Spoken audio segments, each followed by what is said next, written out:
7ನೇ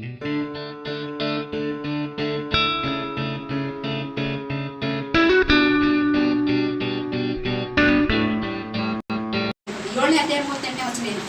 ಕೊಡಿರಿ 6:38ರಲ್ಲಿ ಹೇಳ್ತದೆ, ಕೊಡಿರಿ ಆಗ ನಿಮಗೂ ಕೊಡಲ್ಪಡುವುದು, ಜಡಿದು ಅಲ್ಲಾಡಿಸಿ ತಿರುಗಿ ನಿಮ್ಮ ಸರದಿಗೆ ಹಾಕಿದರು. ಯೇಸು ಸ್ವಾಮಿಯನ್ನು ಕೊಡುವಾಗ ಆ ಮನೆ ಎಂದಿಗೂ ಪರಿಗೈಯಾಗಿ ಕಳಿಸಲಿಲ್ಲ.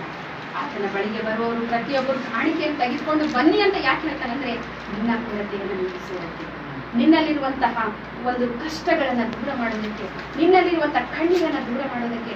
ಸ್ವಾಮಿ ನನಗಿರೋದಿಷ್ಟೇ. ಆಗಿದ್ರೆ 2 ನಾಣ್ಯ ಇತ್ತಂತೆ, ಪೂರ್ಣವಾಗಿ ಹಾಕಿ ಬರಲಿಲ್ಲ ಅಂತ. ಆದರೆ ಯೇಸು ಸ್ವಾಮಿ ಹತ್ತಿರ ಬಿಟ್ಬಿಟ್ಲ ಇಲ್ಲ. ನನ್ನ ಜೀವಿತದಲ್ಲಿ ದೇವರು, ನಾನು ಹೈದರಾಬಾದ್ಗೆ ಹೋದಾಗ ಎಲ್ಲ ಸಾಲಗಳು ಇಟ್ಕೊಂಡು ಹೋಗಿದ್ದೆ.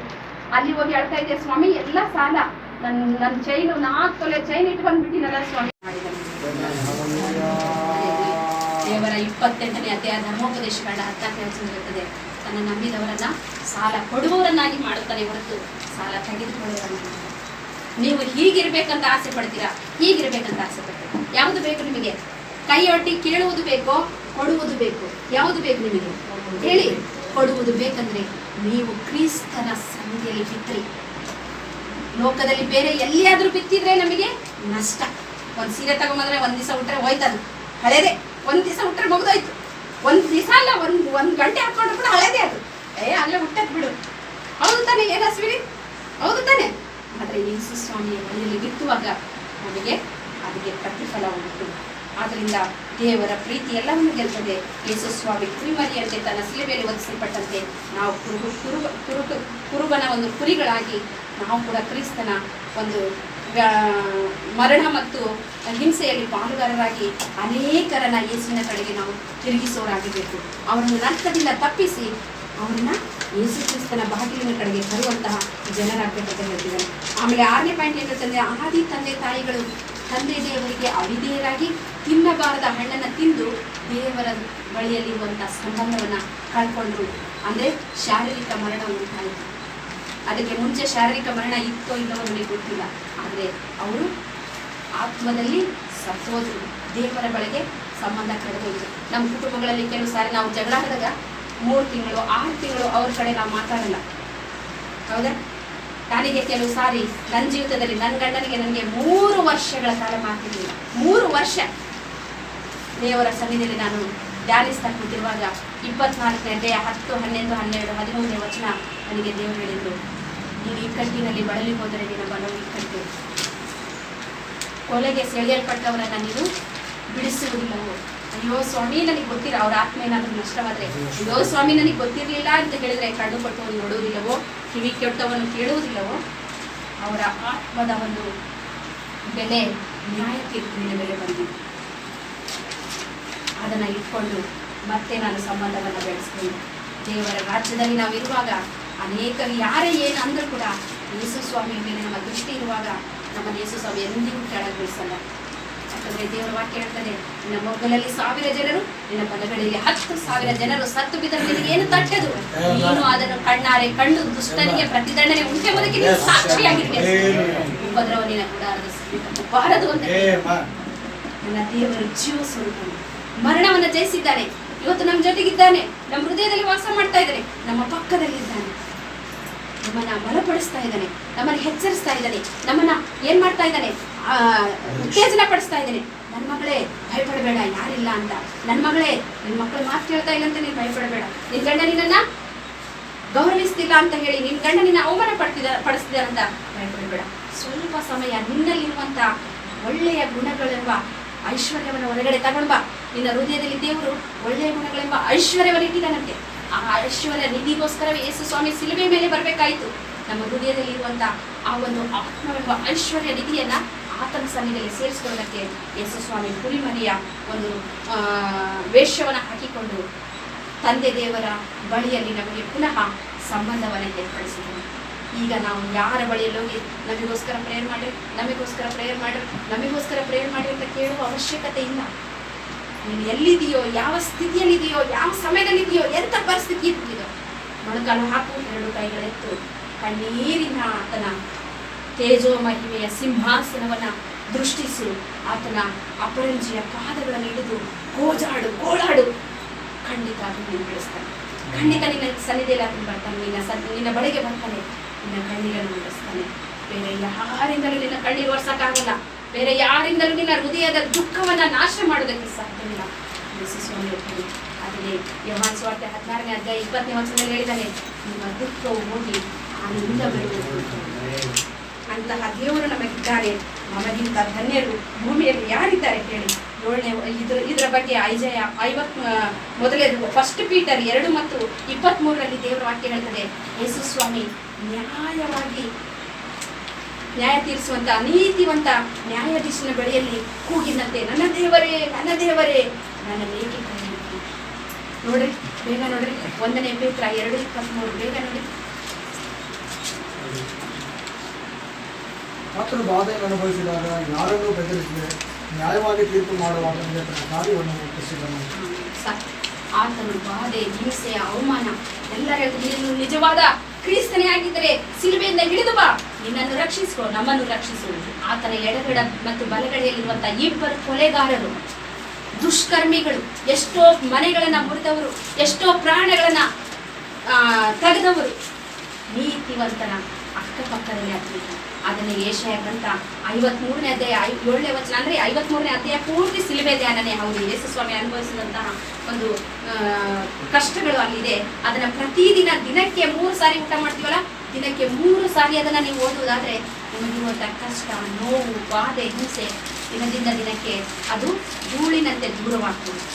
ನಾವು ಮನೆಯನ್ನು ಹೇಗೆ ಕಸ್ಬರಿಗೆ ತಗೊಂಡು ಬಳಿತೀವಿ ನೋಡೋ, ಅದು ನಮ್ಮ ಹೃದಯವನ್ನ ಯೇಸುವಿನ 53ನೇ ಅಧ್ಯಾಯದಿಂದ ನಮ್ಮನ್ನು ಶುದ್ಧಿಪಡಿಸ್ಕೊಳ್ಳೋಕ್ಕೆ ಸಾಧ್ಯವಾದರೆ ಅದನ್ನು ಓದಿ ನಿಮ್ಮನ್ನು ಶುದ್ಧಿಪಡಿಸ್ಕೊಳ್ರಿ. ಏನು ಹೇಳ್ತಾರಂದ್ರೆ, ನ್ಯಾಯವಾಗಿ ತೀರ್ಪು ಕೊಡುವ ಆತನಿಗೆ ಆತನು ಹೋಗ್ತಾನೆಲ್ಲವೇ. ನನ್ನ ದೇವರೇ ನನ್ನ ದೇವರೇ ನನ್ನನ್ನೇಕೆ ಕೈಬಿಟ್ಟಿ. ಸಮಸ್ತ ಲೋಕದ ಪಾಪ, ಭೂತ ವರ್ತಮಾನ ಭವಿಷ್ಯತ್ ಕಾಲ, ಅಂದರೆ ಆದಿ ಪಿತರಿಂದ ಹಿಡಿದು ಮತ್ತೆ ಭೂಮಿ ನಾಶವಾಗುವವರೆಗೆ ಯಾರ್ಯಾರು ಹುಟ್ತಾರಲ್ಲ ಅವರೆಲ್ಲರ ಪಾಪಗಳು ಯೇಸುವಿನ ಮೇಲೆ ಬಿತ್ತು. ಆಗ ತಂದೆ ದೇವರು ಯೇಸು ಸ್ವಾಮಿಯ ಜೊತೆ ಇರಕ್ಕೆ ಸಾಧ್ಯವಿಲ್ಲ. ಯಾಕಂದ್ರೆ ದೇವರು ವಾಕ್ಯ ಹೇಳ್ತದೆ, ಪಾಪವನ್ನು ದ್ವೇಷಿಸು, ಪಾಪಿಯನ್ನು ಪ್ರೀತಿಸು. ಆದ್ರಿಂದ ಪಾಪಗಳು ಯೇಸುವಿನ ಮೇಲೆ ಯಾವಾಗ ಬಿತ್ತೋ ಆಗ ತಂದೆ ದೇವರು ಸ್ವಲ್ಪ ಸಮಯ ಯೇಸುವನ್ನ ಬಿಟ್ಟು ಕಣ್ಮರೆಯಾಗಿದ್ದ. ಆಗ ಯೇಸುವಿಗೆ ಶರೀರದ ಬಾಧೆ, ನೋವು ಉಂಟಾಯಿತು. ಆತನಿಗೆ ಎಷ್ಟು ಸಾರಿ ಹೊಡೆದ್ರು, ಆತನ ಮೈ ಮಾಂಸ ಎಲ್ಲ ಕಿತ್ತಿದ್ರು, ಆತನಿಗೆ ಮುಳ್ಳಿನ ಕಿರೀಟ ಹಾಕಿದ್ರು, 3 ಮಳೆ ಜಡಿದ್ರು, ಆತನು ಸ್ವಲ್ಪ ಕೂಡ ಬಾಧೆ ಪಡಲಿಲ್ಲ. ಯಾವಾಗ ಆತನಿಗೆ ಸಮಸ್ತ ಲೋಕದ ಪಾಪವನ್ನು ಆತನ ಮೇಲೆ ಬಿತ್ತು, ಆಗ ತಂದೆ ದೇವರು ಅದನ್ನು ನೋಡೋದಕ್ಕೆ ಆಗಲಿಲ್ಲ. ನಿಮಗೆ ಗೊತ್ತಾ, ನಾನು ಇದೇ ಯಾವುದು ಅನುದಿನದ ಆಹಾರ ಪತ್ರಿಕೆಯಲ್ಲಿ ನಾನು ನೋಡಿದೆ. ಒಬ್ಬ ತಾಯಿ ತನ್ನ ಮಗುವಿಗೆ ರೋಗ ಉಂಟಾದಾಗ ಯಾವ ವೈದ್ಯರಿಂದಲೂ ಅದನ್ನು ವಾಸಿಯಾಗಲಿಲ್ಲಂತೆ. ಕೊನೆಗೆ ಆಯುರ್ವೇದಿಕ್ ಹತ್ರ ಹೋದ್ರೆ ಆ ಆಯುರ್ವೇದಿಕ್ ವೈದ್ಯ ಹೇಳಿದ್ದಂತೆ, ಅಮ್ಮ ಇದು ರೋಗ ವಾಸಿ ಆಗೋದಕ್ಕೋಸ್ಕರ ನನ್ನ ಹತ್ರ ಒಂದು ಗಿಡಮೂಲಿಕೆ ಇದೆ, ಅದನ್ನ ಏನ್ ಮಾಡ್ಬೇಕಂದ್ರೆ ಬಾಯಿಯಲ್ಲಿ ಹಾಕಿ ಅದನ್ನ ಜಡಬೇಕು, ಗೊತ್ತಲ್ಲ, ಅಗಿಬೇಕು. ಅಗಿತಾ ಇರ್ಬೇಕಾದ್ರೆ ಏನಾಗುತ್ತಂದ್ರೆ ಯಾರು ಆ ಒಂದು ಗಿಡಮೂಲಿಕೆನ ಅಗಿತಾ ಇದ್ದಾರೋ ಬಾಯಿ ಸುಟ್ಟೋಗುತ್ತೆ, ನಾಲಿಗೆ ಸುಟ್ಟೋಗ್ತದೆ, ಸಾಧ್ಯವಾದ ಬೆರಳು ಕೂಡ ಸುಟ್ಟೋಗುವಂತ ಪರಿಸ್ಥಿತಿ ಇರುತ್ತೆ. ಆಗ ಅದನ್ನ ಜಗಿದು ಜಗಿದು ಜಗಿದು ಜಗಿದು ಅದರಿಂದ ಬರುವಂತಹ ಒಂದು ಉಸಿರನ್ನ ಆ ಮಗುವಿನ ಮೂಗಿನ ಕಡೆಗೆ ಊದಬೇಕು. ಆಗ ಆ ಮಗು ಬದುಕುತ್ತೆ ಅಂತ. ಆದರೆ ಯಾರು ಕೂಡ ಆ ಒಂದು ತ್ಯಾಗ ಮಾಡೋದಕ್ಕೆ ತಾಯಿ, ನಾನು ಸತ್ರು ಪರವಾಗಿಲ್ಲ, ನನ್ನ ಮಗ ಉಳಿಬೇಕು ಅಂತ ಹೇಳಿ ಏನು ಮಾಡ್ತಾರೆ, ಹೊಡಿಯೋದು ನನ್ನ ಹೇಳಿ ಆಕೆ ಅದನ್ನ ಹಾಕೊಂಡು ಜಡಂತಾಳೆ ಕಣ್ಣಲ್ಲಿ ನೀರು ಧಾರಾಕಾರವಾಗಿ ಸುರಿತಾ ಇರ್ತದೆ, ಬಾಯಿಂದ ಹೊಗೆ ಬರ್ತಾ ಇರ್ತದೆ. ಆದರೂ ಕೂಡ ಆಕೆ ಎಲ್ಲವನ್ನ ಸಹಿಸಿಕೊಂಡು ಆ ಮಗುವಿನ ಬಾಯಿ ಮೂಗಿನಲ್ಲಿ ಆ ಒಂದು ಗಿಡಮೂಲಿಕೆಯ ಒಂದು ಉಸಿರನ್ನ ಊದಿದಾಗ ಆ ಮಗು ಬರ್ತದೆ. ಆಕೆ ಬಾಯಿ ಸುಟ್ಟೋಗ್ತದೆ, ಆಕೆ ನಾಲಿಗೆ ಸುಟ್ಟೋಗ್ತದೆ, ಆಕೆ ಗಂಟಲು ಕೂಡ ಅನೇಕ ದಿನಗಳವರೆಗೆ ಮಾತಾಡೋಕ್ಕಾಗಲ್ಲ. ಸುಮಾರು 6 ತಿಂಗಳ ಕಾಲ ಆ ನೋವನ್ನು ಅನುಭವಿಸ್ತಾಳೆ. ಯಾಕೆ ಹೇಳು, ತಾನು 9 ತಿಂಗಳು ಹೊತ್ತು ಜನ್ಮ ನೀಡಿದ ಮಗನೇ ನನ್ನ ಮಗನು ನನ್ನ ಮುಂದೆ ಸಾಯೋದಕ್ಕಿಂತ ನಾನು ಸತ್ರೆ ಒಳ್ಳೆಯದು ಅನ್ನುವಂತಹ ಒಂದು ತ್ಯಾಗ ತಾಯಿಯಲ್ಲಿದೆ. ಅಂತಹ ತ್ಯಾಗಮಯಿಯಾಗಿರುವಂಥ ತಾಯಿಯ ಸ್ವರೂಪಿ, ತಂದೆಯ ಸ್ವರೂಪಿಯಾಗಿರುವಂಥ ಯೇಸು ನನಗೋಸ್ಕರ ನಿಮಗೋಸ್ಕರ ಆ ಶಿಲುಬೆಯಲ್ಲಿ ಸ್ವಲ್ಪ ಸಮಯ ನಮಗೋಸ್ಕರ ಅವನ ಮರಣವನ್ನು ಹೊಂದಿದನು. ನಮ್ಮ ಪಾಪದ ಸಂಬಳ ಮರಣವಾದಂಥ ಕುರಿಮರಿಯನ್ನು ಶಿಲುಬೆಯಲ್ಲಿ ಎಲ್ಲ ಅನುಭವಿಸಿ ನಾವು ರೋಮ 6:23 ಇದೆ, ಪಾಪದ ಸಂಬಳ ಮರಣ. ಆಮೇಲೆ ಕ್ರಿಸ್ತ ಯೇಸುವಿನಲ್ಲಿ ಉಂಟಾದಂಥ ಉಚಿತಾರ್ಥವಾದ ವರ ಏನಂತೆ? ನಿತ್ಯ ಜೀವ. ನಾನೀಗ ಸತ್ತೋಗ್ತೇನೆ, 3 ದಿನದಲ್ಲಿ ಎದ್ದು ಬಿಡ್ತೇನೆ. ಯೋಹಾನ ಸುವಾರ್ತೆಯಲ್ಲಿ ಹೇಳ್ತಾನೆ ಒಂದು ಕಡೆ, ಯೇಸು ಸ್ವಾಮಿ 6ನೇ ಅಧ್ಯಾಯ ಇರಬೇಕು, ಈಗ ನನ್ನ ಪ್ರಾಣವನ್ನು ಕೊಡೋದಕ್ಕೆ ನನಗೆ ಅಧಿಕಾರ ಇದೆ, ಅದು ತಿರುಗಿ ಪಡ್ಕೊಳ್ಳೋದಕ್ಕೆ ನನಗೆ ಅಧಿಕಾರ ಇದೆ. ಆದ್ರಿಂದ ನನ್ನ ಪ್ರಾಣವನ್ನು ಇವತ್ತು ಕೊಡ್ತೇನೆ, 3 ದಿನದಲ್ಲಿ ಎದ್ದು ಬಿಡ್ತೇನೆ. ಆದರೆ ಪುನರುತ್ಥಾನವು ಜೀವವಾಗಿದೆ ಅಂತ ಹೇಳಿ ಮಾರ್ತೆ ಹೇಳ್ತಾರೆ. ಯೋಹಾನ 11ನೇ ಅಧ್ಯಾಯದಲ್ಲಿ ಪುನರುತ್ಥಾನವು ಜೀವವು, ಜೀವ ಸ್ವರೂಪನು, ಸೃಷ್ಟಿಕರ್ತನು, ನಮ್ಮನ್ನೆಲ್ಲ ತಾಯಿಪಟ್ಟಿಯಲ್ಲಿ ಪಿಂಡವಾಗಿ ರೂಪಿಸಿದಾತನು ಮನುಷ್ಯನಾಗಿ ಬಂದು ನಮಗೆ ಇಷ್ಟೊಂದು ತ್ಯಾಗ ಮಾಡಿರುವಾಗ ನಾವು ನಮ್ಮ ಆತ್ಮಕ್ಕೋಸ್ಕರ ಯೇಸು ಸ್ವಾಮಿ ಬಳಿಗೆ ಬರೋದು ಬೇಡವಾ? ನಾವು ಒಂದು ನಿಮಿಷ ದೇವರ ಬಳಿಯಲ್ಲಿ ಮನಸ್ಸಾಗಿ ಪ್ರಾರ್ಥಿಸೋದು ಬೇಡವಾ? ನೀನು ರಕ್ಷಣೆ ಹೊಂದಿದ್ಯಾ? ನಿನ್ನ ಅಣ್ಣ ತಮ್ಮಂದಿರು, ನಿನ್ನ ತಂದೆ ತಾಯಿಗಳು, ನಿನ್ನ ರಕ್ತ ಸಂಬಂಧಿಕರು, ನಿನ್ನ ಬಂಧು ಮಿತ್ರರಿಗೋಸ್ಕರ ಒಂದು 10 ನಿಮಿಷ ಎಚ್ಚರವಾಗಿದ್ದು, ಸ್ವಾಮಿ ಅಷ್ಟು ದೊಡ್ಡ ರಕ್ಷಣೆ ಅವರಿಗೆ ಕೂಡ ಬರಲಿ ಸ್ವಾಮಿ, ಅವರು ಕೂಡ ನರಕದಿಂದ ತಪ್ಪಿಸಲ್ಪಡಲಿ ಸ್ವಾಮಿ ಅಂತ ಮೊರೆ ಇಡಬೇಕು ಅಂತ ಯೇಸು ಸ್ವಾಮಿ ಕಾಯ್ತಾ ಇದ್ದಾರಂತೆ. ಯಾರಾದ್ರೂ ನನ್ನ ಭಾರ ಹೊತ್ಕೊಳ್ಳೋರಿದ್ದಾರಾ ಭೂಲೋಕದಲ್ಲಿ? ಯಾರಾದ್ರೂ ನನ್ನ ಭಾರ ಹೊತ್ಕೊಳ್ಳೋರಿದ್ದಾರೆ ಭೂಲೋಕದಲ್ಲಿ ಅಂತ ಎದುರು ನೋಡ್ತಾ ಇದ್ದಂತೆ. ಯೇಸು ಸ್ವಾಮಿ ಭಾರ ಏನು? ತಂದೆ ದೇವರ ಬಳಿಯಲ್ಲಿ ಬಲಪಾರ್ಶ್ವದಲ್ಲಿ ಕುಳಿತುಕೊಂಡು ನಮಗೋಸ್ಕರ ವಿಜ್ಞಾಪನೆ ಸಲ್ಲಿಸ್ತಾ ಇದ್ದಾನೆ. ತಂದೆ, ನೀನು ನನಗೆ ಯಾರನ್ನೆಲ್ಲ ನನಗೆ ಕೊಟ್ಟಿಯೋ ಅವರನ್ನು ಕೆಡುಕರ ಹಸ್ತದಿಂದ ತಪ್ಪಿಸುವಂತ ತಂದೆ ದೇವರಿಗೆ ತನ್ನ ಶಿಲುಬೆಯನ್ನು ತೋರಿಸಿ ಅವನಿಗೋಸ್ಕರ ಮೊರೆ ಇಟ್ಟನು. ಅದರಲ್ಲಿ ನೀನು ಕೂಡ ನಿನ್ನ ರಕ್ತ ಸಂಬಂಧಿಕರಿಗೋಸ್ಕರ, ನಿನ್ನ ಬಂಧು ಮಿತ್ರರಿಗೋಸ್ಕರ ಸ್ವಲ್ಪ ಸಮಯ ನೀನು ಕೂಡ ಕಣ್ಣೀರು ಹಾಕಿ ಅವರ ಪಾಪಗಳಿಗೋಸ್ಕರ ನೀವು ಹೊರಡೋದಾದ್ರೆ ಅವರು ರಕ್ಷಣೆ ಕೊಡ್ತಾರೆ. ಯಾಕಂದ್ರೆ ದೇವರ ವಾಕ್ಯ ಹೇಳ್ತದೆ, ಬಹು ಜನರ ಸ್ತುತಿಯಿಂದ ಕಾರ್ಯವು ಸಿದ್ಧಿಗೆ ಬರುವುದು ಅಂತ ಹೇಳಿ. ಬೇರೆ ಎಲ್ಲೋ ಇದೆ, ಆದರೆ ಅದರ ರೆಫರೆನ್ಸ್ ಗೊತ್ತಿಲ್ಲ. ದೇವರ ಹೇಳ್ತಿದ್ದೆ, ನಾನು ಹೇಳ್ತಾ ಇದ್ದೀನಿ. ಬಹು ಜನರ ಸ್ತುತಿ ಸ್ತೋತ್ರಗಳಿಂದ ಏನಂತೆ? ಕಾರ್ಯ ಸಿದ್ಧಿಗೆ ಬರ್ತದೆ. ನಮಗೋಸ್ಕರ ಯಾರೋ ಒಬ್ಬರು ಪ್ರಾರ್ಥನೆ ಮಾಡಿದ್ರೇನೋ ಅದಕ್ಕೆ ನಾವು ಯೇಸು ಸ್ವಾಮಿಯ ಪ್ರೀತಿಯನ್ನ, ತ್ಯಾಗವನ್ನ, ಮರಣದ ಶಿಲುಬೆಯ ಒಂದು ಮರಣದ ರುಚಿಯನ್ನ ನೋಡಿದವರು ನಾವು ಯಾಕೆ ಪ್ರಾರ್ಥನೆ ಮಾಡಬಾರ್ದು? ನಾವು ಯಾಕೆ ಸಮಯವನ್ನು ವ್ಯರ್ಥವಾಗಿ ಕಳಿಬೇಕು? ಯೇಸು ಸ್ವಾಮಿಯ ಬಳಿಯಲ್ಲಿ ನೀನು ಜನರನ್ನ ಕರ್ಕೊಂಡು ಬರೋದಾದ್ರೆ, ನಿನ್ನ ಜನರು ನಿನ್ನ ಹಿಂದೆ ಬರ್ತಿದ್ದಾರೆ ಅಂದ್ರೆ ಏನು ಸಂತೋಷನೋ, ಏನು ಉಲ್ಲಾಸನೋ. ಅವರು ನನ್ನ ಹತ್ರ ಬಂದ್ರು, ನಾನು ಒಬ್ಬಳೇ ಬರಲಿಲ್ಲ, ಅವ್ರ ಅಪ್ಪನ ಕರ್ಕೊಂಡ್ಬಂದ್ರು, ಅವ್ರ ಅಮ್ಮನ ಕರ್ಕೊಂಡ್ಬಂದ್ರು, ಅವ್ರ ಅಣ್ಣನ ಕರ್ಕೊಂಡ್ಬಂದ್ರು, ಅವ್ರ ತಂಗಿನ ಕರ್ಕೊಂಡ್ಬಂದ್ರು, ಅವ್ರ ತಮ್ಮನ ಕರ್ಕೊಂಡ್ಬಂದ್ರು. ಅಮ್ಮ, ನೀನು ಧನ್ಯಳು, ನಿನ್ನನ್ನು ರಕ್ಷಿಸ್ಕೊಂಡಿದ್ದಕ್ಕೆ ನನಗೆ ಲಾಭವಾಯಿತು ಅಂತ. ಆ ಲಾಭ ನಿನಗೆ ಬೇಡವಾ? ಆ ಲಾಭ ನಿಮಗೆ ಬೇಡವಾ? ಬೇಗ ಬೇಡ ಆ ಲಾಭ ಬೇಕು ಅಂದ್ರೆ ಯೇಸು ಸ್ವಾಮಿಯ ಬಳಿಯಲ್ಲಿ ನೀವು ಮಾಡುವುದು ಏನೂ ಇಲ್ಲ. ಆತ ನಿನಗೇನೋ ಒಂದು ಕ್ವಿಂಟಲ್ ವಜೆ ಹೊತ್ಕೊಂಡು ನನ್ನ ಹತ್ರ ಬಾ ಅಂತ ಕೇಳಿಲ್ಲ, ನಿನ್ನ ಆಸ್ತಿ ಅಂತಸ್ತು ಕೊಡು ಅಂತ ಕೇಳಿಲ್ಲ. ನಿನ್ನ ಕಣ್ಣೀರು, ನಿನ್ನ ತ್ಯಾಗಪೂರ್ವಕವಾದ ಕುರಿಮರಿಯ ಸ್ವಭಾವದ ಪ್ರಾರ್ಥನೆ ಆತನಿಗೆ ಬೇಕು, ತಗ್ಗಿಸಿಕೊಡುವಂಥ ಪ್ರಾರ್ಥನೆ ಆತನಿಗೆ ಬೇಕು. ಮತ್ತಾಯ ಸುವಾರ್ತ 27ನೇ ಅಧ್ಯಾಯ ಮತ್ತೆ ಮಾರ್ಕ ಸುವಾರ್ತ 15ನೇ ಅಧ್ಯಾಯದಲ್ಲಿ ನೋಡ್ತೇವೆ, ಯೇಸು ಸ್ವಾಮಿ ಏನು ಮಾಡಿದ್ರಂತೆ? ಬಳೆಗಳಿಂದ ಬಳಸ್ಕೊಂಡ, ಆಮೇಲೆ ತಲೆಯ ಮೇಲೆ ಬೆತ್ತದಿಂದ ಹೊಡೆದ್ರು, ಆತನ ಕೆನ್ನೆಗೆ ಹೊಡೆದ್ರು, ಆತನ ಮೇಲೆ ಉಗುಳಿದ್ರು, ಆತನಿಗೆ ಅವಮಾನ ಪಡಿಸಿದ್ರು. ಅಷ್ಟೇ ಅಲ್ಲ, ಭಾರವಾದ ಶಿಲುಬೆ, ಯೆರೂಸಲೇಮಿನಿಂದ 3 ಮೈಲುಗಳ ದೂರದಲ್ಲಿರುವಂಥ ಕಲ್ವಾರಿ ಬೆಟ್ಟ, ಗೊಲ್ಗೊಥಾ ಕೊಂಡ, ಕಪಾಲ ಸ್ಥಳ, ಅದಕ್ಕೆ ಇಷ್ಟು ಹೆಸರುಗಳಿದ್ದಾವೆ ಕಲ್ವಾರಿ ಬೆಟ್ಟಕ್ಕೆ. ಗೊಲ್ಗೊಥಾ ಸ್ಥಳ, ಕಪಾಲ ಸ್ಥಳ, ಕಲ್ವಾರಿ ಬೆಟ್ಟ. ಅಲ್ಲಿಗೆ ಹೊತ್ತುಕೊಂಡು ಹೋದನು. ಆತನು ಹೊತ್ತುಕೊಂಡು ಹೋದಾಗ ಅಲ್ಲಿ ಹೂವಿನ ಹಾಸಿಗೆ ಎಲ್ಲ ಇದ್ದಿದ್ದು, ಮುಳ್ಳಿನ ಹಾಸಿಗೆ.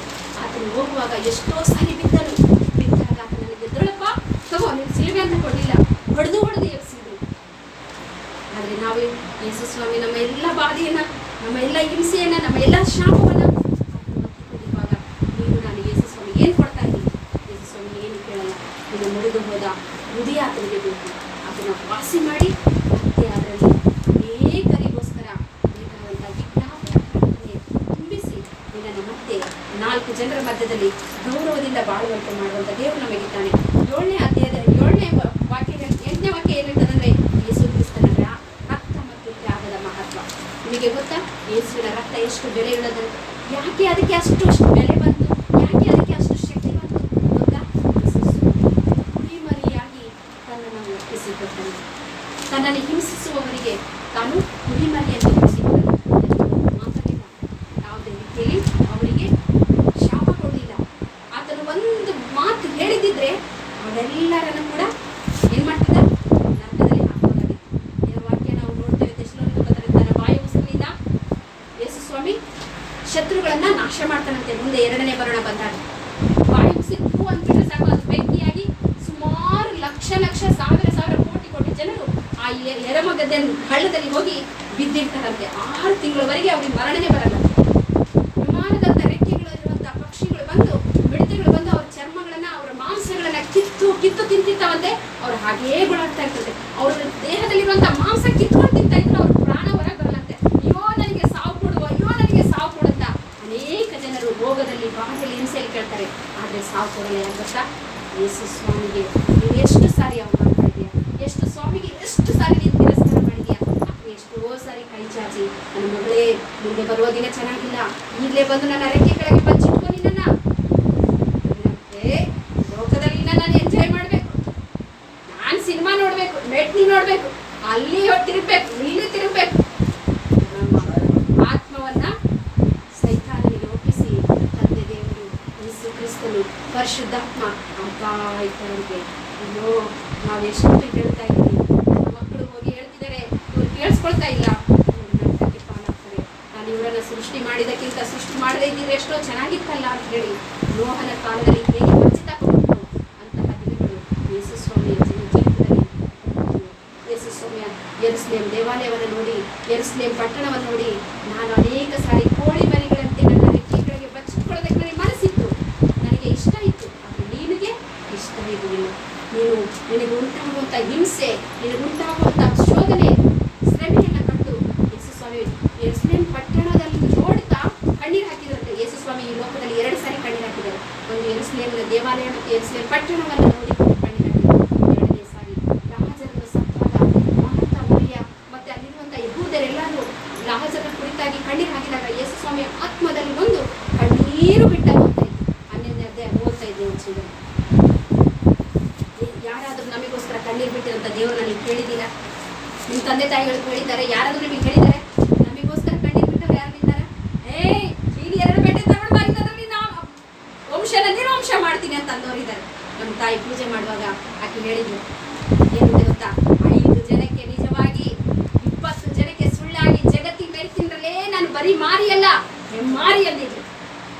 ಅದನ್ನ ಕೇಳಿಸ್ಕೊಂಡು ಆಹಾ, ಮಾರಿ ಅಂದ್ರೆ ಏನು? ರಾಕ್ಷಸಿ. ಹೆಣ್ಣು ಒಲಿದರೆ ನಾರಿ, ಒಲಿದರೆ ಮಾರಿ. ಅಂದ್ರೆ ನಾಶ, ಸಂಹಾರ ಮಾಡೋದಕ್ಕೋಸ್ಕರ ಆಕೆ ಬರ್ತಾರೆ. ಅಂದ್ರೆ ಈ ಸಂಹಾರ ಮಾಡುವಂತ ರಾಕ್ಷಸಿಗೆ ನಾವು ಯಾಕೆ ಪೂಜೆ ಮಾಡ್ಬೇಕು? ಈ ಸಂಹಾರ ಮಾಡುವಂತ ರಾಕ್ಷಸಿಗೆ ಯಾಕೆ ನಾವು ಬೇಟೆ ಕೊಡ್ಬೇಕು? ಅವತ್ತು ನಮ್ಮ ಮಗ ಹೇಳಿದ್ರು, ಇನ್ನೊಂದು ಸರಿ ನೀನ್ ಏನಾದ್ರೂ ನನಗೆ ಉದ್ರ ಕಡ್ಡಿ ಹಚ್ಚು, ಪೂಜೆ ಮಾಡು, ಅಲ್ಲಿ ಹೋಗ, ನೀವು ದುರ್ಗಮ್ಮ ಗುಡಿಗೆ ಹೋಗೋಣ, ಈ ಗುಡಿಗೆ ಹೋಗೋಣ ಅಂತ ಕರ್ದೀಯಾ? ಖಬರ್ದಾನ್, ನಾನು ಬರಲ್ಲ ಹೇಳಿದ್ರು. ಆದ್ರೆ ಯೇಸು ಸ್ವಾಮಿ, ನಾನು ಹುಡುಕ್ತಾ ಇದ್ದೆ ನಿಜ ದೇವರು ಯಾರು, ನಾನಾಗಿ ನಾನು ಸತ್ರೆ ನನ್ನ ತಂದೆ ತಾಯಿಗಳಿಗೆ ಅವಮಾನ ಆಗ್ತದೆ, ನೀನೇ ನನಗೆ ಯಾವ ರೀತಿಯಲ್ಲಾದ್ರೂ ಮರಣ ಕೊಟ್ಟು ಸಾಯಿಸ್ಬಿಡು, ಇಲ್ಲ ನಿಜವಾದ ದೇವರು ಯಾರು ಅಂತ ನನಗೆ ತೋರಿಸು ಅಂತ ನಾನು ಶೋಧನೆ ಮಾಡಿ ಮಾಡಿ ಮಾಡಿ ಯೇಸು ಸ್ವಾಮಿ ಬಳಿ ಬಂದಾಗ ನಾನಂದೆ, ಅದು ಬ್ರಿಟಿಷರ್ ದೇವರು, ನಮ್ಮ ದೇವರೆಲ್ಲ ಕಣೆ, ಅದನ್ನ ಯಾಕೆ ನಾವು ಹೋಗ್ತೀಯಾ? ಅವ್ರ ಜಾತಿ, ಅವ್ರ ವಂಶ, ಅವ್ರ ಮತ ಹೆಚ್ಚು ಮಾಡ್ಕೊಳಕ್ ನೋಡ್ತಾರೆ ಅಂತ ನಾನು ಹೇಳಿ ನನ್ನ ಫ್ರೆಂಡನ್ನ ಆ ಕಡೆಯಿಂದ ಈ ಕಡೆ ಎಳೆದವಳು. ಆದ್ರೆ ದೇವರು ನನ್ನೊಳಗೆ ಮಾತಾಡೋದು, ನಿನಗೆ ಇಷ್ಟೊಂದು ಸಿಟ್ಟು ಯಾಕೆ? ಇಷ್ಟು ದೇವರುಗಳನ್ನು ಪೂಜೆ ಮಾಡಿದೆಯಲ್ಲ, ಒಂದು ಸಾರಿ ಯೇಸು ಸ್ವಾಮಿಯ ಬಳಿಗೆ ಬಾ, ಪರೀಕ್ಷೆ ಮಾಡು, ನಿನಗೆ ಒಳ್ಳೇದಾದ್ರೆ ಮುಂದಕ್ಕೆ ಹೋಗು, ಇಲ್ಲಾಂದ್ರೆ ಬಿಟ್ಟು ಬಿಡು. ಯಾಕೆ ನಿನಗೆ ಇಷ್ಟೊಂದು ಕೋಪ, ರೋಷ ಅಂತ ಹೇಳಿ ನನ್ನ ಆತ್ಮ ಒಳಗಡೆ ನನ್ನ ಅತ್ತಿಗೆ ಮಾತಾಡ್ತು. 2 ಸಾರಿ ಬೈಬಲ್ ತಗೊಂಡು ಅದನ್ನು ವಾಪಸ್ ಬಿಸಾಕ್ಬಿಟ್ಟಿದ್ದೀನಿ. ಹೋಗಿ ನಿಮ್ಮ ಬೈಬಲ್ ಯಾರಿಗೆ ಬೇಕಾಗಿದ್ದೆ, ನೀವು ವಾಕ್ಯಗಳನ್ನೆಲ್ಲ ಅರ್ದು ಬಿಸಾಡ್ ಬಂದಿದ್ದೀನಿ. ಆ ಸಿಸ್ಟರ್ಸ್ಗಳಿಗೆ ಹೋಗುವಾಗ ವಾಕ್ಯ ಕೊಡುವಾಗ ಇಸ್ಕೊಂಡು ಅವ್ರ ಮುಂದೆನೆ ಅರ್ಧ ಬಿಸಾಡ್ ಬಂದಿದ್ದೀನಿ. ನಮ್ಮ ಜಾತಿ ದೊಡ್ಡ ದೇವರು ಸನಾತನ ಧರ್ಮ, ನಮ್ದು ಹಿಂದೂ ಧರ್ಮ, ಇವ್ರದ್ದೇನು ನಮಗೆ 6 ಶಾಸ್ತ್ರ ಇದಾವೆ, 18 ಪುರಾಣ ಇದಾವೆ, 4 ವೇದಗಳಿದ್ದಾವೆ, ನಮ್ಗಿಂತ ದೊಡ್ಡದ ಇವ್ರದ್ದು. ಆ ಬ್ರಿಟಿಷರು ಬಂದು ನಮ್ಮ ದೇಶನೆಲ್ಲ ಹಾಳು ಮಾಡಿದ್ದಾರೆ ಅಂತ ಹೇಳಿ ಅಷ್ಟು ಕೋಪದಿಂದ ಜಗಳ ಆಡ್ತಾ ಇದ್ದೆ. ಆದರೆ ಯಾವಾಗ ಯೇಸು ಸ್ವಾಮಿ ಸ್ವತಃ ತಾನೇ ನನ್ನ ಹೊತ್ತಿಗೆ ಮಾತಾಡಿದ್ರು, ಆಗ ನನಗೆ ಒಂದೊಂದೇ ಅದ್ಭುತಗಳು ಮನಸ್ಸಿನಲ್ಲಿ ಇರೋದು, ಬಾಯಿಗೆ ಬರೋದಕ್ಕೆ ಮುಂಚೆನೆ ದೇವ್ರ ಕಾರ್ಯ ಮಾಡಿಬಿಡೋದು. ನಾನು ಬಾಯಿಂದ ಹೇಳಂಗಿಲ್ಲ, ನನ್ನ ಮನಸ್ಸಿನಾಗ ಬಂತಂದ್ರೆ ಸಾಕು, ಠಕ್ ಅಂತ ಅದ್ಭುತ ಮಾಡಿಬಿಡೋದು. ಆ ರೀತಿಯಲ್ಲಿ ದೇವರು ನಮ್ಮನ್ನ ಮೇಲಕ್ಕೆತ್ತಿದ್ರು. ಯಾರಿಂದಲೂ ಪರಿವರ್ತನೆ ಮಾಡಲಾಗದಂತ ನನ್ನ ತಂದೆ ಯೇಸು ಸ್ವಾಮಿಯ ಬಳಿಯಲ್ಲಿ ಒಂದು ಕೂತಿದ್ದಾನಂದ್ರೆ ಅದು ಯಾರ ಬಲದಿಂದಲ್ಲ, ಯಾರ ಶಕ್ತಿಯಿಂದಿಲ್ಲ, ಯಾರ ಪ್ರಯತ್ನದಿಂದಲ್ಲ, ತಂದೆ ಕುಮಾರ ಪವಿತ್ರಾತ್ಮನಾಗಿರುವಂಥ ಶಿಲುಬೆಯ ಮೇಲೆ ನನಗೋಸ್ಕರ ಪ್ರಾಣ ಕೊಟ್ಟು ಮರಣವನ್ನು ಜಯಿಸಿದಂಥ ಯೇಸುಗೆ ಮಾತ್ರವೇ ಸಾಧ್ಯ ಆಗ್ತಿತ್ತು. ಇಂತಹ ದೇವರು ಹೊಂದಿದಂಥ ನಾವು ಎಷ್ಟೋ ಧನ್ಯರು. ಯೇಸು ಸ್ವಾಮಿಯ ರಕ್ತದಲ್ಲಿ ನಮಗೆ ನಿದ್ದೆಯಲ್ಲಿ ಕನಸುಗಳು ಬರ್ತವೆ, ನಮಗೆ ಭಯಗಳು ಉಂಟಾಗ್ತವೆ. ಆಗ ಯಾರಾದರೂ ನಮ್ಮನ್ನು ಭಯಪಡಿಸುವುದಕ್ಕೆ, ಮನೆಯಲ್ಲಿ ಏನಾದರೂ ಜಗಳ ಆಗ್ತಾ ಇದ್ರೆ ಮನಸ್ಸಿನ ಒಳಗಡೆ ನಾವು ಯೇಸು ಕ್ರಿಸ್ತನ ಜಪ ಮಾಡಬೇಕು. ಯೇಸು ಕ್ರಿಸ್ತನ ಜಪ ಮಾಡಿದಾಗ ಅದು ರಕ್ತ ಅಲ್ಲ, ಬೆಂಕಿ ಜ್ವಾಲೆ. ರಕ್ತದಲ್ಲಿ ಜೀವ ಇದೆ ಅಂತ ಧರ್ಮಶಾಸ್ತ್ರದಲ್ಲಿ ನಾವು ಓದ್ತೇವೆ, ಹೌದಾ? ರಕ್ತಧಾರೆ ಇಲ್ಲದೆ ಪಾಪ ಕ್ಷಮಾಪಣೆ ಇಲ್ಲ ಅಂತ ಹೆಬ್ರಿ ಪತ್ರಿಕೆ 9ನೇ ಅಧ್ಯಾಯದಲ್ಲಿ ನಾವು ಓದ್ತೇವೆ. ಅಂತಹ ಯೇಸು ಜೀವವುಳ್ಳವನಾಗಿರುವಂಥ ರಕ್ತನೇ ನಮಗೆ ಕೊಟ್ಟಿದ್ದಾನೆ. ಪ್ರಕಟಣೆ ಕಾಂಡದಲ್ಲಿ ನಾವು 6ನೇ ಅಧ್ಯಾಯದಲ್ಲಿ 14ನೇ ವಚನದಲ್ಲಿ ಒಂದು ಕಡೆ ನೋಡ್ತೇವೆ, ಇವರು ಯಜ್ಞದ ಕುರಿಯಾದ ತನ್ನ ರಕ್ತದಲ್ಲಿ ತಮ್ಮ ನಿಲುವಂಗಿಗಳನ್ನು ತೊಳೆದುಕೊಂಡು ಶುಭ್ರರಾಗಿದ್ದಾರೆ ಅಂತ ಹೇಳಿ. ನಮ್ಮ ಪಾಪಗಳು ತೊಳೆಯಲ್ಪಡಬೇಕಂದ್ರೆ ಯೇಸು ಸ್ವಾಮಿಯ ರಕ್ತ ಅವಶ್ಯಕವಾಗಿ ಬೇಕು. ಕುರಿ ರಕ್ತ, ಕೋಳಿ ರಕ್ತ, ದುನಪೋದ ರಕ್ತ, ಅದೇನದು ಬಫೆಲೋ ರಕ್ತ, ಎಮ್ಮೆ ಕೋಣದ ರಕ್ತದಿಂದ ತೊಳೆಯಲಾಗದಂತಹ ಒಂದು ಪಾಪಗಳು ಯೇಸು ಕ್ರಿಸ್ತನ ರಕ್ತದಲ್ಲಿ ತೊಳೆಯಲ್ಪಡ್ತವೆ. ನಮಗೆ ಬಿಡುಗಡೆ ಕೊಡುವಂಥದ್ದಾಗಿದೆ, ನಮಗೆ ನೆಮ್ಮದಿಯನ್ನು ಕೊಡುವಂಥದ್ದಾಗಿದೆ, ನಮಗೆ ಧೈರ್ಯವನ್ನು ಕೊಡುವಂಥದ್ದಾಗಿದೆ. ಭಯದ ಸಮಯದಲ್ಲಿ ಯೇಸು ರಕ್ತಂ ಜಯಂ, ಯೇಸು ರಕ್ತಂ ಜಯಂ, ಯೇಸು ರಕ್ತಂ ಜಯಂ ಅಂತ ಹೇಳಿದ್ರೆ ತಕ್ಷಣವೇ ದೇವರ ಕಾರ್ಯ ನಡೀತದೆ. ನಾವು ನಂಬ್ಕೊಂಡು ವಸ್ತ್ರದಲ್ಲಿ ನಮ್ಮಮ್ಮ ರಕ್ಷಣೆ ಅಂದಾಗ ನಮ್ಮ ಆಂಟಿ ಮನೆಯಲ್ಲಿ ನಾವು 3 ತಾಸುಗಳ ಕಾಲ ಬರೀ ಯೇಸು ರಕ್ತ ಜಪ ಮಾಡ್ತಿದ್ವಿ, ನಾನ್ ಸ್ಟಾಪ್ 3 ತಾಸು. ಪ್ರತಿ ಶುಕ್ರವಾರ 10, 11, 12 ಗಂಟೆವರೆಗೆ ಬರೀ ಯೇಸುವಿನ ರಕ್ತ ಹೇಳಿ ಹೇಳಿ ಹೇಳಿ ಹೇಳಿ ಹೇಳಿ ಹೇಳಿ ಆಮೇಲೆ ಪ್ರಾರ್ಥನೆ ಸ್ಟಾರ್ಟ್ ಮಾಡ್ತಿದ್ವಿ. ಆ ಯೇಸುವಿನ ರಕ್ತ ಒಂದು ದಿನ ನಮ್ಮಮ್ಮನಿಗೆ ಕಾರ್ಯ ಮಾಡ್ತು. ನಮ್ಮಮ್ಮ ಒಂದು ದಿವಸ ನಮ್ಮ ಆಂಟಿ ಮನೆಯಿಂದ ಹಿಂಗೆ ಹೋಗ್ತಾ ಇರಬೇಕಾದ್ರೆ ಸಾಯಂಕಾಲ 7 ಗಂಟೆ ಆಗೈತೆ, ಅಲ್ಲಿ ಈದ್ಗಾ ಹತ್ರ ಹೋಗ್ತಾ ಇರ್ಬೇಕಾದ್ರೆ ಒಬ್ಬಾಕಿ ಎದುರುಕೊಂಡು ಆಕಿ ನಮ್ಮಮ್ಮನ ನೋಡಿ ನಕ್ರೆ ನಮ್ಮಮ್ಮ ಏನಂದ, ಯಾಕೆ ನೀನು ನಕ್ತೀಯ ಹಾಗೆ ಅಂದ್ರೆ, ಆಮೇಲೆ ಹತ್ತು ಅಕ್ಕ ಹಿಂಗಕ್ಕ ಹಂಗಕ್ಕ ಹಿಂಗಕ್ಕ ಅಂತೇಳಿ ಕಣ್ಣೀರು ಹಾಕಿಲ್ಲಂತೆ. ಹೌದಾ, ಬಾ ನಮ್ಮ ಮನೆಗೆ ಹೋಗೋಣ, ನಾನು ನಿನಗೋಸ್ಕರ ಪ್ರೇಯರ್ ಮಾಡ್ತೀನಿ ಅಂತ ಅಂದ್ಲಂತೆ. ಹೋದ್ರೆ ಅಲ್ಲಿ ನಮ್ಮಮ್ಮ ಯೇಸು ಸ್ವಾಮಿ ಬಗ್ಗೆ ತನಗೆ ಎಷ್ಟು ಗೊತ್ತೋ ಅದನ್ನ ಹೇಳ್ತಾ ಇರ್ಬೇಕಾದ್ರೆ ಆಕಿ ಆಹಾ ಅಂತೇಳಿ ಜೋರಾಗಿ ನಗ್ತಾ ಕೇಕೆ ಹಾಕಿದ್ಲಂತೆ. ಯಾರೇ ನೀನು ಅಂತೇಳಿ ಕೂದಲು ಹಿಡ್ಕೊಂಡ್ಲಂತೆ. ನನಗೆ ಇವಾಗಲೂ ನೆನಪಿದೆ, ಕೂದಲು ಹಿಡ್ಕೊಂಡು ಬರೀ ಏನು ಹೇಳಿಲ್ಲ, ಯೇಸು ರಕ್ತಂ ಜಯಂ, ಯೇಸು ರಕ್ತಂ ಜಯಂ, ಯೇಸು ರಕ್ತಂ ಅಂತ 1 ತಾಸು ಹೇಳಿ ಆ ದೆವ್ವವನ್ನು ಬಿಡಿಸಿದಾಳೆ. ಮೇಲೆ ಕಾಲಿಡ್ತದೆ, ಇಲ್ಲಿ ಅಲ್ಲ, ಬಂಡಿ ಮೊಟ್ಟ ಅರ್ಥ ಆಯ್ತಾ? ನೋಡ್ರಿ, ಯೇಸು ಸ್ವಾಮಿ ನಮಗೆ ಕೊಟ್ಟಿರುವಂತಹ ರಕ್ತದಲ್ಲಿ ಜೀವ ಇದೆ. ಆ ರಕ್ತವನ್ನ ಪ್ರತಿ ಕ್ಷಣ ನಿಮಗೆ ಯಾವಾಗ ಭಯ ಉಂಟಾಗ್ತದೋ, ಯಾವಾಗ ಕೆಟ್ಟ ಕನ್ಸು ಬರ್ತದೋ, ಸಾಕು ಹೇಳ್ಬೇಡ, ಆಗ ನಾವು ಯೇಸುವಿನ ರಕ್ತದಲ್ಲಿ ನಮಗೆ ಮಹತ್ವ ಕಂಡು ಬರ್ತದೆ. ಆದ್ರಿಂದ ಯೇಸುವಿನ ರಕ್ತ ನಮ್ಮನ್ನ ಏನ್ ಮಾಡ್ತದೆ? ಬಿಡುಗಡೆ ಮಾಡ್ತದೆ. ಭಯದಿಂದ, ಪಾಪದಿಂದ, ಮರಣದಿಂದ, ಆಮೇಲೆ ಶಾಪದಿಂದ ಬಿಡಿಸಿ ನಿತ್ಯ ಜೀವವನ್ನು ಕೊಡ್ತದೆ. ಯೇಸುವಿನ ರಕ್ತವನ್ನ ಆಶ್ರಯಿಸುವವರು ಎಂದಿಗೂ ಅಪಜಯವಾಗುವುದಿಲ್ಲ. ಕ್ರಿಸ್ತುದಾಸು, ಆನಾಟಿ ಸರ್ಪದಾಸು, ಈನಾಟಿ ಕ್ರಿಸ್ತುದಾಸ್ ಅಂತ ಹೇಳಿ ನಮ್ಮ ಅನಿತಾ ಮದುವೆ 99 ನವೆಂಬರ್ 19ನೇ ತಾರೀಕಿನಲ್ಲಿ ಮದುವೆ ಆಯಿತು. ನಾನು ನವೆಂಬರ್ 12ನೇ ತಾರೀಕು ಆಕಿ ಸೀರೆಗಳೆಲ್ಲ ಮಿಷಿನಿಗೆ ಹಿಡಿದು ಆಕಿ ಜಾಕೆಟ್ಗಳೆಲ್ಲ ಹೊಲ್ಕೊಳ್ಳೋದಕ್ಕೋಸ್ಕರ ನಮ್ಮ ಆಂಟಿ ಮನೆಯಲ್ಲಿ ಮಿಷಿನ್ ಇತ್ತು, ನಾನು ಉಳ್ಕೊಂಡೆ ಬಟ್ಟೆ ಎಲ್ಲ ತಗೊಂಡು. 12ನೇ ತಾರೀಕು ನಮ್ಮಣ್ಣ ಎಲ್ಲ ಆಕಿ ಸಾಮಾನೆಲ್ಲ ಕೊಡ್ಸೋಗಿದ್ದ, ನನ್ನ ಹತ್ರ ನಿಂತು ಇವೆಲ್ಲ ಹೊಲ್ಕೊಂಡು ಬರ್ತೀನಿ ಅಂತ ಹೇಳಿ. 12ನೇ ತಾರೀಕು 13, 14 3 ದಿವಸ ಇತ್ತು. 12ನೇ ತಾರೀಕು ಹೋದೆ BCC ಗ್ರೌಂಡಿಗೆ. ಅಲ್ಲಿ ಬಂದಿದ್ದ ಆತನ ಹೆಸರು ಏನಂದ್ರೆ ಕ್ರಿಸ್ತುದಾಸ ಮೀಸಾಲ ಗುರಪ್ಪ. ಅಲ್ಲಿ ಕೇಳಿಸ್ಕೊಂಡೆ ಆತನ ಮೈಯಲ್ಲಿ ಎಷ್ಟು 3 ತಿಂಗಳ ಮಗುವೇನೋ ಇದ್ದಾಗ ಅವ್ರ ತಾಯಿ ಸತ್ತೋದ್ರೆ ಅವ್ರ ತಂದೆ ಆ ಒಂದು ವಿಷದ 5 ಥರದ ಹಾವುಗಳ ಒಂದು ತಲೆ ಕಡಿದು ಅದರ ನಾಲಿಗೆಯನ್ನು ಕಿತ್ತಿ ಅದರಲ್ಲಿರುವಂಥ ವಿಷವನ್ನು ಸಂಗ್ರಹಿಸಿ 3 ತಿಂಗಳ ಮಗುವಿಗೆ ದಿನಕ್ಕೆ 3 ಆವರ್ತಿ ಔಷಧಿ ತರ ಕುಡಿಸ್ತಿದ್ದ. ಅನ್ನ ಇಲ್ಲ, ಏನೂ ಇಲ್ಲ. ಅದೇ ಆ ಸಮಯಕ್ಕೆ ಸರಿಯಾಗಿ ಕೊಡದೇ ಇದ್ರೆ ಅವನು ಹಾವು ಉಳ್ಳಾಡ್ತಿದ್ದಂತೆ. ಅದು ಎಷ್ಟು ವರ್ಷ ಗೊತ್ತಾ? 18 ವರ್ಷಗಳವರೆಗೆ ಅವನು ಹಾವಿನ ವಿಷ ಕುಡಿದಿದ್ದಾನೆ. ಅದಕ್ಕೆ ಮುಂಚೆ ಅವ್ರ ತಂದೆ 5 ಥರದ ಗಿಡಮೂಲಿಕೆಗಳನ್ನು ತಂದು ಅದನ್ನ ರಸ ಮಾಡಿ ಅದರ ರಸವನ್ನ ಫಸ್ಟ್ ಕುಡಿಸ್ಬಿಟ್ಟ. ಕುಡಿಸಿದ ತಕ್ಷಣ ಅವನು ಫುಲ್ ಆಕುಪಚ್ಚು ಇಲ್ಲಿ ಐತಲ್ಲ ಬಾಟಲ್ ಗ್ರೀನ್ ಆಗ್ಬಿಟ್ಟ ಅವನು. ಆಮೇಲೆ ಆ ಹಾವಿನ ವಿಷ ಹಾಕಿದಾಗ ಆ ಗಿಡಮೂಲಿಕೆ ಅವನಿಗೆ 18 ವರ್ಷಗಳವರೆಗೆ ಬದುಕುವಂತೆ ಮಾಡ್ತು. ಅವನು ಯಾರಿಗಾದ್ರೂ ಗಿಚ್ಚಿದ್ರು, ಯಾರಿಗಾದ್ರೂ ಕಡಿದ್ರು ಅವ್ರು ಸತ್ತೋಗ್ತಾ ಇದ್ರು. ಸಿನಿಮಾ ಆಕ್ಟರ್ಸ್ಗಳು ಮತ್ತೆ ಈ ರಾಜಕೀಯ ವ್ಯಕ್ತಿಗಳು, ನಕ್ಸಲೈಟ್ಗಳು ಆ ಕೋಯಾ ಜಾತಿ ಅಡವಿ ಜಾತಿಯವರಿಗೆ ಹಿಂಸೆ ಕೊಡುವಾಗ ಈತನನ್ನ ಅವ್ರ ಮಧ್ಯದಲ್ಲಿ ಬಿಟ್ಬಿಟ್ರೆ ಅವನು ಮಾಡ್ತಿದ್ದ. ಇದರ ಬಗ್ಗೆ ಚಿರಂಜೀವಿ ಒಂದು ಫಿಲ್ಮೇ ತೆಗ್ದ, ನಾಗಪೂರ್ಣಮಿ ಅಂತೆ. ಆದ್ರೆ ಅದರಲ್ಲಿ ಚಿರಂಜೀವಿ ಸತ್ತೋಗ್ತಾನೆ, ನಾನು ಸತ್ತಿಲ್ಲ ಅಂತ ಆತನೇ ಹೇಳ್ದ. ಹೌದಾ? ಆತನಲ್ಲಿ ಇರುವಂತ 18 ವರ್ಷಗಳಾದ್ಮೇಲೆ ಆತನಲ್ಲಿ ಇರುವಂತ ಗಿಡಮೂಲಿಕೆ ಹೋಗಿ ಆತನು ಸಾವಿಗೆ ಗುರಿಯಾಗುವ ಸಮಯದಲ್ಲಿ ಅವರ ತಾಯಿ ರಕ್ಷಣೆ ಹೊಂದಿ ಪ್ರಾಣ ಕೊಟ್ಟಿರ್ತಾಳೆ. ಆದರೆ ಅವ್ರ ತಾಯಿಯ ಒಂದೇ ಒಂದು ಪ್ರಾರ್ಥನೆ ಏನಾಗಿತ್ತು ಅಂದ್ರೆ, ಸ್ವಾಮಿ ಹೇಗೆ ಸಂಶೋಧನು, ಸ್ವಾಮಿ ನನ್ನ 2 ಕಣ್ಣುಗಳಲ್ಲಿ 1 ಕಣ್ಣಿನ ಸೇಡನ್ನಾದರೂ ತೀರಿಸ್ಕೊಳ್ಳೋದಕ್ಕೆ ನನಗೆ ಅವಕಾಶ ಮಾಡಿಕೊಡು ಎಂದು ಹೇಗೆ ಅಲ್ಲಿ ನ್ಯಾಯಾಧಿಪತಿ ಗ್ರಂಥದಲ್ಲಿ ಓದಿನೋ ಹಾಗೆ ಅವರ ತಾಯಿ ರಾತ್ರಿ 1 ಗಂಟೆಗೆ ಮಣಕಾಲು ಹಾಕಿ, ಸ್ವಾಮಿ ನನ್ನ ಹೊಟ್ಟೆಯಲ್ಲಿ ಬೆಳೀತಿರೋದು ಈ ಮಗು ಸಾಮಾನ್ಯವಾದ ಮಗು ಆಗ್ಬಾರ್ದು, ಈ ಜಾತಿಯನ್ನೇ ನಿನ್ನ ಕಡೆಗೆ ತಿರುಗಿಸುವ ಮಗು ಆಗ್ಬೇಕು ಅಂತ ಹೇಳಿ ಪ್ರಾರ್ಥನೆ ಮಾಡ್ತಿದ್ದಂತೆ. ಆ ಮಗು ಹುಟ್ಟಿ 3 ದಿನನೋ ಏನೋ ಇದ್ಲಂತ ಅಷ್ಟೇ. ಹುಟ್ಟಿದ ತಕ್ಷಣ ಆ ಮಗುನ ಬಿಟ್ಟು ಸತ್ತೋದ್ಮೇಲೆ ಆ ಮಗುನ ಅವರು ಒಂದು ಆಯುಧವಾಗಿ ಪರಿವರ್ತನೆ ಮಾಡಿಕೊಂಡ್ರು. 18 ವರ್ಷಗಳಾದ್ಮೇಲೆ ಅವನು ಯಾವಾಗ ಸಾವಿಗೆ ಹತ್ರ ಆಗ್ತಾನೋ ಅವರ ತಂದೆಗೆ ಮಗನ ಮೇಲೆ ಪ್ರೀತಿ, ಅನುಕಂಪ, ಮಮತೆ ಉಂಟಾಯ್ತು. ಅಯ್ಯೋ ನನ್ನ ಮಗ ಬದುಕಬೇಕಂತ ಎಷ್ಟೋ ಖರ್ಚು ಮಾಡಿದಂತೆ.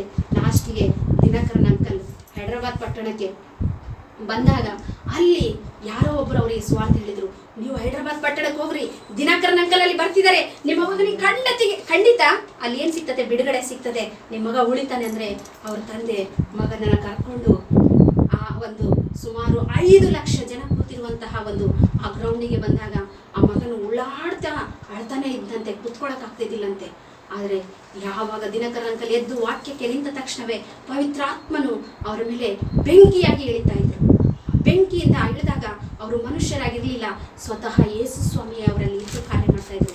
ಅವ್ರು ಹೇಳಿದ್ರು, ಇಲ್ಲಿ ಒಬ್ಬ ವ್ಯಕ್ತಿ ಇದ್ದಾನೆ, ಅವನು ಹಾವಿನ ವಿಷಯದಿಂದ ಬಾಧೆ ಪಡ್ತಿದ್ದಾನೆ, ಯೇಸು ಸ್ವಾಮಿ ತೋರಿಸ್ತಿದ್ದಾನೆ, ಯೇಸು ಸ್ವಾಮಿ ಅವನ್ನ ವಾಸಿ ಮಾಡ್ತಿದ್ದಾನೆ ಅಂದ್ರೆ ಅವನನ್ನು ತಗೊಂಡ್ಬರ್ರಿ ವೇದಿಕೆಗೆ. ಆದ ತಕ್ಷಣ ಅವರ ತಂದೆ ವೇದಿಕೆಗೆ ತೆಗೆದುಕೊಂಡೋಗಿ ಆತನನ್ನ ದಿನಕರನ್ ಅಂಕಲ್ ಮುಂದೆ ನಿಲ್ಲಿಸಿದಾಗ ಅಂಕಲ್ ಇಷ್ಟೇ, ಅವನು ಅಷ್ಟು ದೂರ ಇರ್ಬೇಕಾದ್ರೆ ಹಿಂಗಂದ್ರತ್ತಷ್ಟೇ, ಅವನನ್ನು ಮುಟ್ಲಿಲ್ಲ.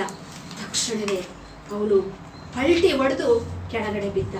ಪಲ್ಟಿ ಅಂದ್ರೆ ಏನ್ ಗೊತ್ತಲ್ಲ, ಉಲ್ಟಾ ಆಗಿ ಕೆಳಗಡೆ ಬಿದ್ದ ತಕ್ಷಣವೇ ಯೇಸು ಸ್ವಾಮಿ ಭೂಮಿ ಆಕಾಶಕ್ಕೆ ಒಂದಾಗಿ ಬೆಂಕಿಯಾಗಿ ಇಳಿದು 2 ಕೈಗಳನ್ನ ಹೀಗೆ ಚಾಚಿದ ತಕ್ಷಣ ಆತನಲ್ಲಿರುವಂತ ಒಂದು ವಿಷದ ರಕ್ತ ಎಲ್ಲ ಸ್ಟೇಜ್ ಮೇಲೆ ವಾಂತಿ ಮಾಡ್ತಿದ್ರೆ ದಿನಕರನ್ ಅಂಕಲ್ ಕಡ ಇಡ್ರಿ ಅಂದ್ರೆ ಕಡ ಎಷ್ಟು ಸುಮಾರು 3-3.5-4 ಕಡ ಎಷ್ಟು ವಾಂತಿ ಮಾಡಿದ, ಪಕ್ಕಕ್ಕಿಟ್ರು.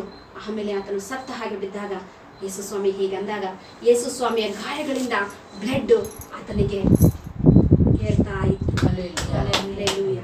ಯೇಸು ಸ್ವಾಮಿಯ ರಕ್ತ ಆತನ ಶರೀರದಲ್ಲಿ ಹೋದ ತಕ್ಷಣ ಅವನು ಸುಮಾರು 10-15 ನಿಮಿಷ ಆದ್ಮೇಲೆ ಎದ್ದು ಅಲೇಲುಯಾ ಅಂತ ಹೇಳಿ ದೊಡ್ಡ ಕೂಗನ ಹಾಕಿ ಜಿಗಿದು ಮೇಲೆ ಎದ್ದು ನಿಲ್ತಾನೆ. ಇವತ್ತು ಜೀವಂತವಾಗಿದ್ದಾನೆ. ಅದೇ ಮೀಸಲ ಗುರುವಪ್ಪ ನನಗೆ ಮೀಟ್ ಆದಾಗ ನಾನು ಹೇಳಿದೆ, ಅಣ್ಣ ನಿಮ್ಮ ಸಾಕ್ಷಿ ಹೇಳಿ ನಾನು ಎಷ್ಟೋ ಜನರಿಗೆ ನಾನು ಅದ್ಭುತಗಳು ನಡೆದಿದ್ದಾವೆ ಅಂತ ಹೇಳಿದಾಗ ಅವ್ರು ಹೇಳಿದ್ರು, ನನ್ನ ಮೇಲೆ ಕೈ ಇಟ್ಟು ಪ್ರಾರ್ಥನೆ ಮಾಡಿ, ಅಮ್ಮ ನೀವು ಸಂಪೂರ್ಣ సేవకొస్తావా, దేవుడు నిన్ను వాడుకుంటాడు ಅಂತಂದ. ಆದರೆ ನಾನಂದೆ, అయ్యా నాకు సంపూర్ణ సేవకు రావాలంటే నాకు కష్టము, నేను పని చేసుకుంటూ సేవ చేస్తాను. ಅವಾಗ ಅವರು ಒಂಥರ ಮಗ ಹಿಂಗೆ ಮುದ್ರಿಸ್ಕೊಂಡ್ರು. ಆದರೆ ನನ್ನ ಪರಿಸ್ಥಿತಿ ಹಾಗಿತ್ತು, ಏನು ಮಾಡೋಕ್ಕಾಗಲ್ಲ. ಆದರೆ ಅವತ್ತಿನಿಂದ ಇವತ್ತಿನವರೆಗೂ ನಾನು ಹೀಗೆ ಸಾಕ್ತಾ ಇದ್ದೀನಿ. ಕ್ರಿಸ್ತನ ಒಂದು ಸೇವೆಯಲ್ಲಿ ನನಗಾದಷ್ಟು ನಾನು ಸಹಾಯ ಮಾಡ್ತಾ ಇಲ್ಲ, ನನಗೆ ಯೇಸು ಸ್ವಾಮಿ ಸಹಾಯ ಮಾಡ್ತಿದ್ದಾರೆ. ನಾನು ಬದುಕ್ತಾ ಇದ್ದೀನಿ. ಇವತ್ತು ಜನರಿಗೆ ಒಂದು ಉಪಕಾರಿಯಾಗಿ ಬಾಳೋದಕ್ಕೆ ಅವಕಾಶ ಮಾಡಿಕೊಟ್ಟನು. ಆದ್ರಿಂದ ಯೇಸುವಿನ ರಕ್ತದಲ್ಲಿರುವಂಥ ಮಹಿಮೆಯನ್ನು ಹಿಡ್ಕೊಳ್ರಿ. ಆಮೇಲೆ ಅದನ್ನ ಅನುಭವದಿಂದ ತಿಳಿರಿ. ಯೆಹೋವನು ಉತ್ತಮನೆಂದು ಅನುಭವ ಸವಿದು ತಿಳಿದುಕೊಳ್ಳಿರಿ, ರುಚಿ ನೋಡಿ ತಿಳಿದುಕೊಳ್ಳಿರಿ ಅಂತ ಅದೇ 34ನೇ ಕೀರ್ತನೆ 8ನೇ ವಚನದಲ್ಲಿ ಹೇಳ್ತದೆ. ಏನೋ ಯಾರೋ ಹೇಳಿದ್ರಂತ ನಂಬಿದ್ರೆ ನೀವು ಯಾವತ್ತೂ ಕೂಡ ಫಲ ಕೊಡೋಕ್ಕಾಗಲ್ಲ. ಒಂದು ಗಿಡವನ್ನು ಒಂದು ಕಡೆ ನೆಟ್ಟ ಮೇಲೆ ಅದರ ಬೇರು ಆಳವಾಗಿ ಹೋದ್ಮೇಲೆ ಅದು ಫಲ ಕೊಡೋಕೆ ಸಾಧ್ಯ. ಹೌದಾ? ನನ್ನ ಪ್ರಾರ್ಥನೆಯ ಮರ ಹೋದಾಗ 3 ದಿನ ನಾನು ಬಹಳ ನೊಂದ್ಕೊಂಡೆ. ಎಸಪ್ಪ, ಅದು 3 ತಿಂಗಳಾಗಿತ್ತು, ಸತ್ತೋಗ್ಬಿಡ್ತಾ ಇತ್ತು. ನನ್ನ ಪ್ರಾರ್ಥನೆ ಗಿಡ ಕಡ್ದಾಕ್ ಬಿಟ್ಟಾರಲ್ಲ, ನನ್ನ ಪ್ರಾರ್ಥನೆಗಳು ನೆರವೇರ್ತಾವ, ನೀನು ಅದನ್ನು ಶಾಶ್ವತವಾಗಿ ಉಳಿಸ್ಲಿಲ್ಲಲ್ಲ ಅಂತ ಹೇಳಿ ಸ್ವಲ್ಪ ನನಗೆ ನೋವಾಯ್ತು. ಆಮೇಲೆ ನಾನು ದೇವರೇ, ಅವ್ರ ಮನೆ ಕಟ್ಕೊಂತಾರೆ ಬಿಡು, ಅವ್ರಿಗೆ ಅಡ್ಡಿ ಆಗ್ತದೆ, ಆದರೂ ಕೂಡ ಆ ಗಿಡ ಹೋದ್ರೆ ಏನು, ನನ್ನಲ್ಲಿರುವಂಥ ನಿನ್ನ ಜೀವ, ಮನುಷ್ಯನನ್ನ ಜೀವ ಕೊಡೋದಕ್ಕೆ ಅದು ಸಿದ್ಧವಾಗಿದೆ ಅಂತ ಹೇಳಿ ನನ್ನನ್ನು ನಾನೇ ಸುಧಾರಿಸ್ಕೊಂಡೆ. ಹೌದು, ನಮ್ಮ ಪ್ರಾರ್ಥನೆಗಳು ಅನೇಕ ಸಾರಿ ಫಲಿಸದೇ ಇದ್ದಾಗ ನಮ್ಮ ಕಣ್ಣೀರು ಧಾರಾಕಾರವಾಗಿ ಹೋಗ್ತದೆ. ನಮ್ಮ ಮಕ್ಕಳ ನಿಮಿತ್ತ, ನಮ್ಮ ಗಂಡಂದಿರ ನಿಮಿತ್ತ, ಯಾರ್ಯಾರೋ ನಿಮಿತ್ತ ನಾವು ಕಣ್ಣೀರು ಸುರಿಸ್ತೇವೆ. ಆದರೆ ಯೇಸು ನನಗೋಸ್ಕರ ನಿನಗೋಸ್ಕರ ಕಣ್ಣೀರು ಸುರಿಸ್ತಾ ಇದ್ದಾನೆ. ಆತನ ರಕ್ತವನ್ನ, ಆತನ ತ್ಯಾಗವನ್ನ ಯಾವಾಗಲೂ ನಿನ್ನ ಹೃದಯದಲ್ಲಿ ಬಂಗಾರದ ಹಾಗೆ ಬಚ್ಚಿಟ್ಟುಕೋ. ನಮ್ಮ ತಮ್ಮ ಹೇಳಿದ 50,000 ರೂಪಾಯಿಗೆ ತೊಲೆಯಾಗಿದೆ ಬಂಗಾರ ಅಂತ.